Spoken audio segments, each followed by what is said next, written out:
It was 1968, and America was on fire. That's not a metaphor. Cities were literally burning.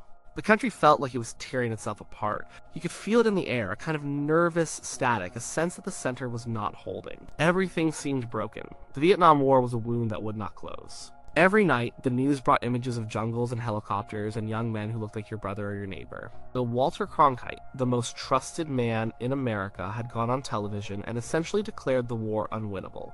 If you lost Cronkite, you had lost the country. Protests filled the streets. Students chanted on college campuses. Police in riot gear clashed with them. It was a nation screaming at itself. Then, in April, the screaming got louder. Martin Luther King Jr. stood on a motel balcony in Memphis. A shot rang out, and the greatest voice for nonviolent change was silenced forever. The hope he represented seemed to die with him. Riots erupted in over 100 cities. Smoke choked the sky over Washington, D.C., so close to the White House you could smell it. It felt like the dream he spoke of had become a nightmare.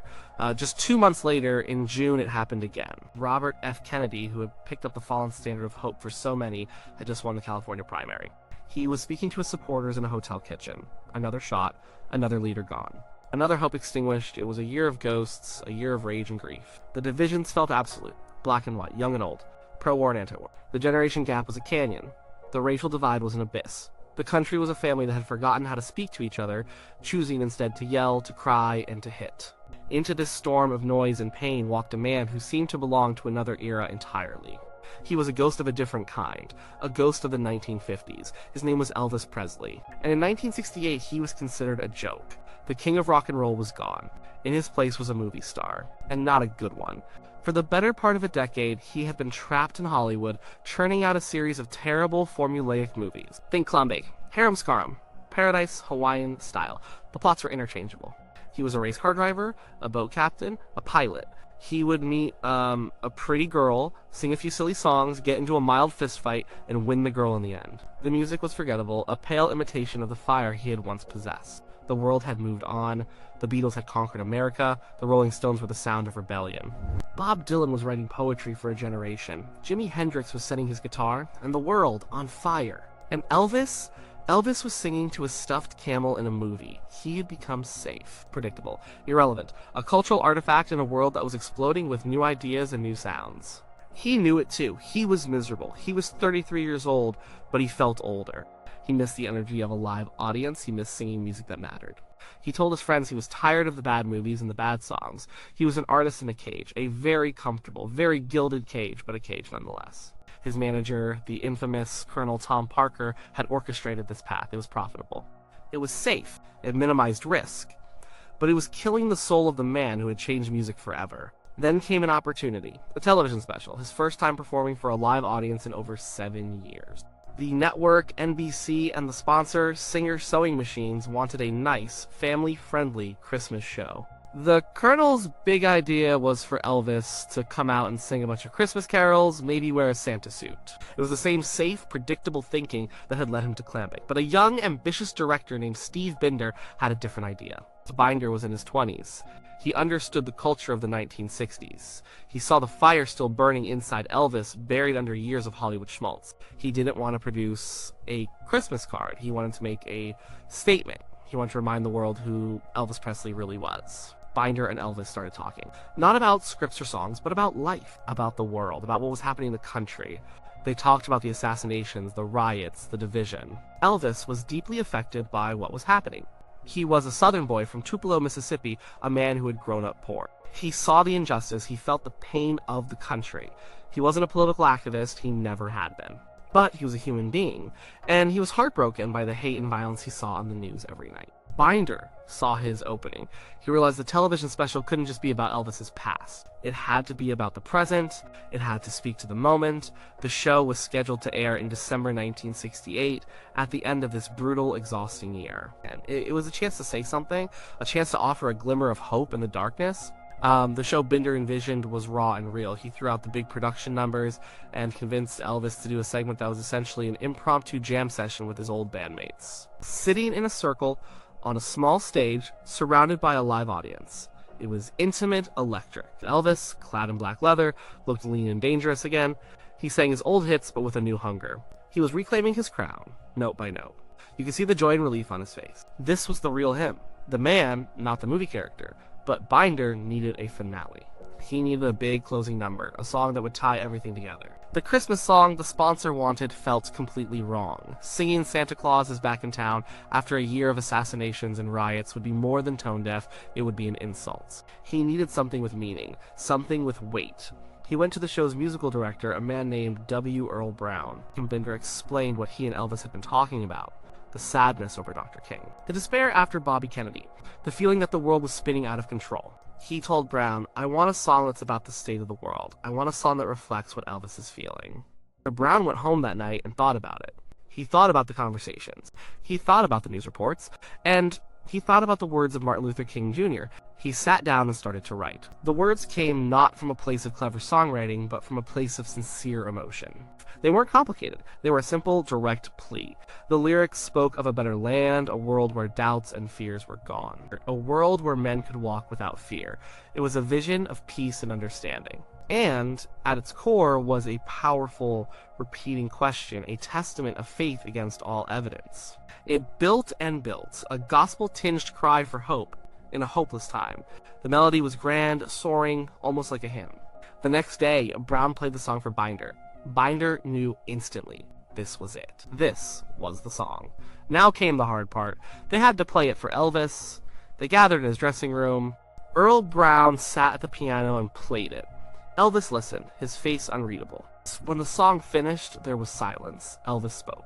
Well, it's a nice song, Earl, but it's not for me. It's not my style. He was right, in a way.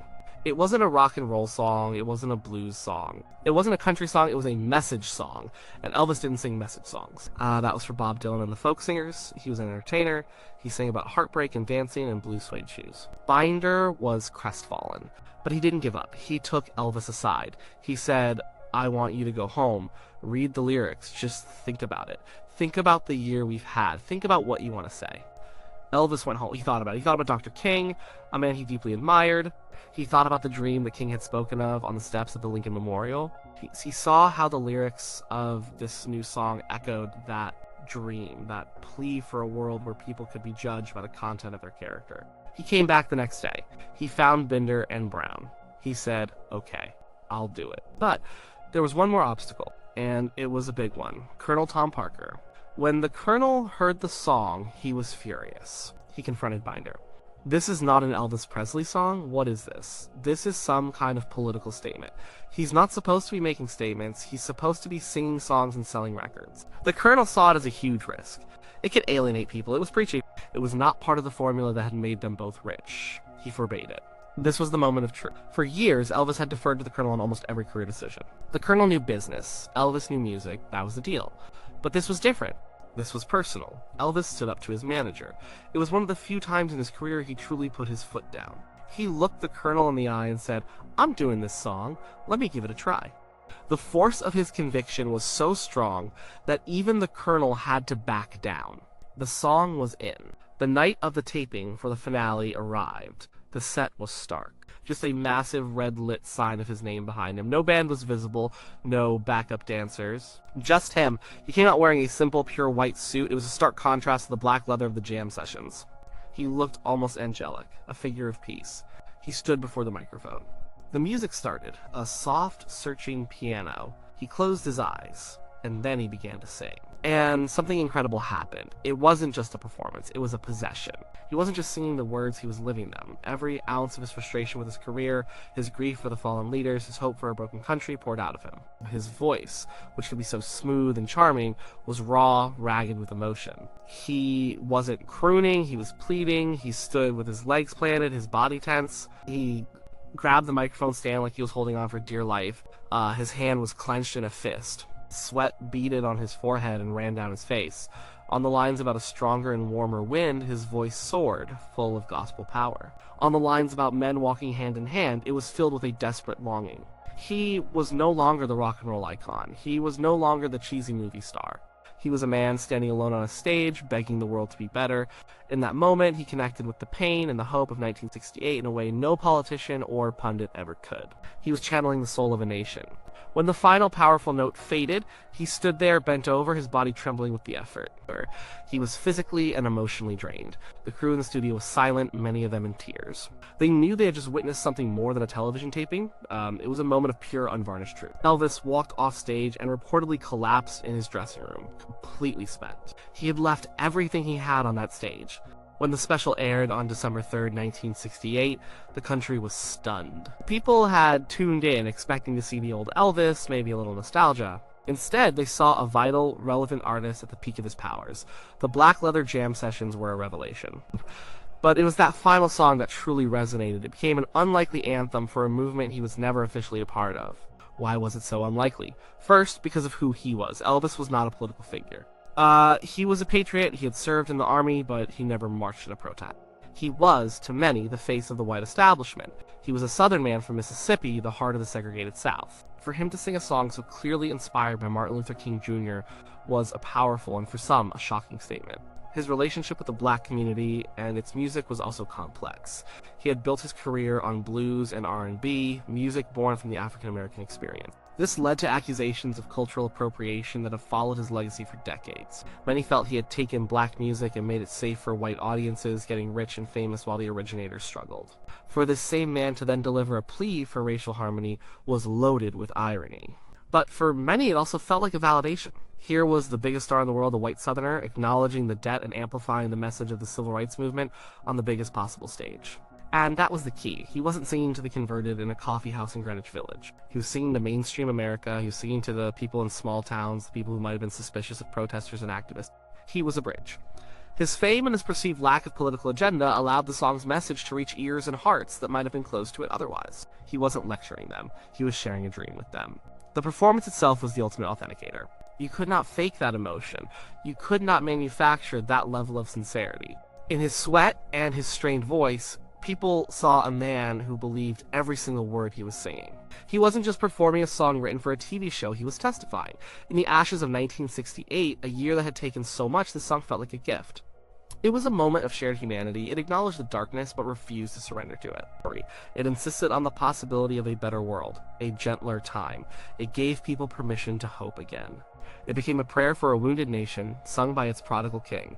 For a brief, shining moment, the man from Tupelo, Mississippi, the king of rock and roll, the star of Blue Hawaii, became the most eloquent voice for the very dream articulated by the man assassinated in Memphis, Tennessee. He took the pain, the chaos, and the sorrow of the ugliest of years and transformed it into 3 minutes of pure, unadulterated hope. The song was called If I Can Dream.